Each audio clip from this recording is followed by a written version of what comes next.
Welcome, everyone.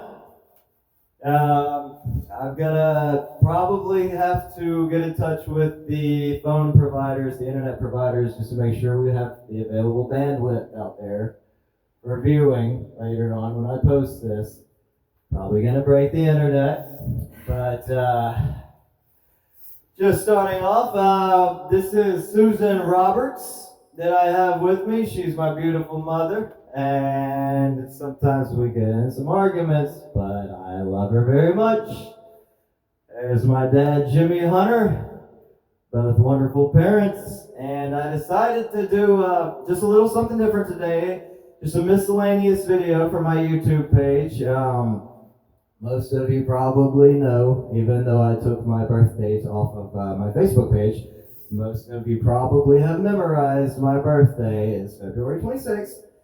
And so in 11 days, I will be turning 40. I know it's hard to believe, but I was born in 1985, and I am 39 and will be turning 40 in 11 days. So to celebrate that, I wanted to do a brief interview with the two people that brought me into this world, Susan and Jimmy. So thank you for being here. Just want to ask you a couple of questions. Let's just get comfortable. No reason to be nervous. But just wanted to ask a couple of questions about maybe, the circumstances, what it was like around the time I was born and things of that nature. But let me just ask some specific questions. First of all, why did you decide to have me at home instead of a hospital, like you had my brother, who's 2 years older than me, was born in a hospital, but I was born at my parents' house with the help of a midwife. So why did you choose that option with me? It actually wasn't a choice. What happened was that we had decided to see a midwife during my pregnancy, and then she would come to the house and make sure that it was time to go to the hospital, because with your brother, we spent a lot of time at the hospital kind of non-productively. And so we were trying to cut out all of that time and get to the hospital just in time. But what happened was that when the midwife arrived, you were 10 minutes from being born. Oh, wow. Oh, wow. Great answer. And very informative. So the plan was to go to the hospital, but I just came on out. So I was born in the house at 848 Madison Street, which is still there today, located in Belhaven Heights.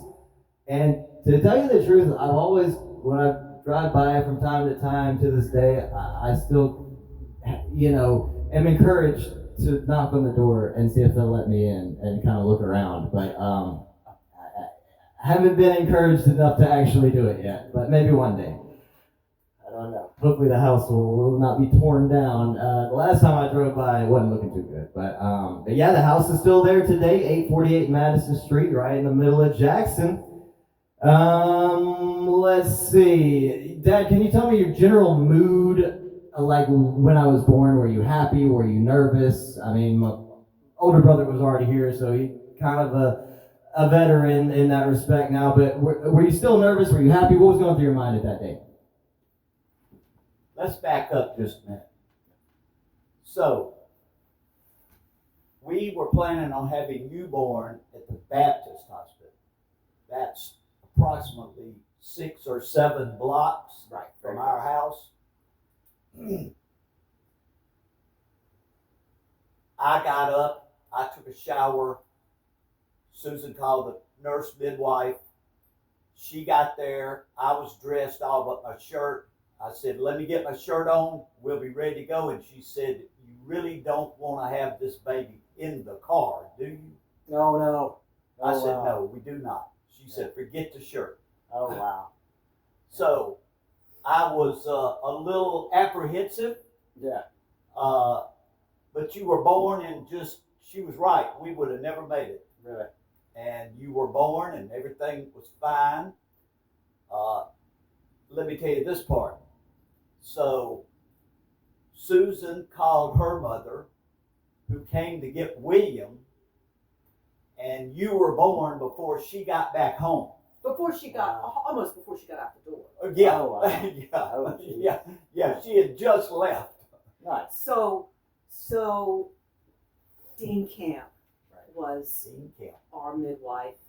She later Just died of a terrible aggressive cancer, but she's always in my heart. And so I remember so vividly seeing Dean when she first walked in, because it was early in the morning and she was on her way to work and she had on her work clothes. And then after a wave of really painful contractions, I came back to the world and looked at Dean, and she was not in her work clothes. She was in scrubs. So she had transformed before my eyes, recognizing that this baby's coming now. Yeah. And that was not 100% clear before she got there. In fact, shortly before she got there, when contractions were getting stronger and stronger, and I was vocalizing some discomfort, Jimmy Lee looked at me and he said, "You better get yourself together because you got a while yet." Oh, wow. So, in fact, he was wrong. Oh, no. Oh, gosh. And my mom, your grandmother, Nana, told me later that when she walked out the door with William, Dean was walking in, and Mom said, "That baby is coming now." Oh, nice. Hey, the time had come, and I was ready to be born.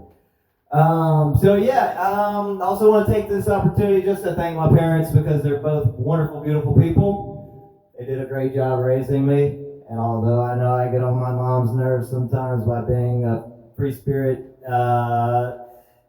I still love her very, very much, and my dad as well. And they've seen me through a lot. You know, I've hit rock bottom. I've been an IV drug user in my life. I've overdosed. I've made terrible, terrible decisions. But for some reason, these people keep giving me chances, and they keep loving me, and they keep supporting me. I appreciate that. I love y'all. What else was there? Oh yeah, kind of follow up, bull-ended at this, but what kind of advice would you give to somebody that's turning 40 years old? Where were you at, actually, my mom was actually just about to go back to law school at 40. She's extremely smart, very intelligent person. She graduated law school at the top of her class.